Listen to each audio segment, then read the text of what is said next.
Ko sam ja?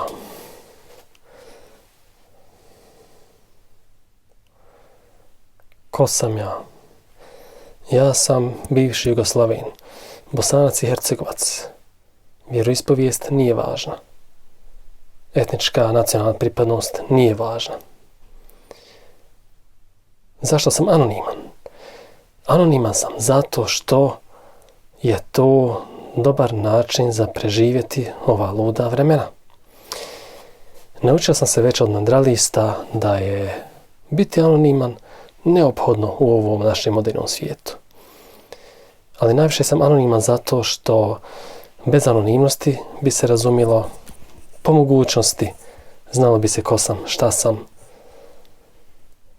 To znači da bi sve ono što imam da kažem moglo da se otpiše samo zato što sam Srbin ili Hrvat ili Bošnjak ili neka kombinacija 2 od 3 ili neka kombinacija sva 3 dijela kolača.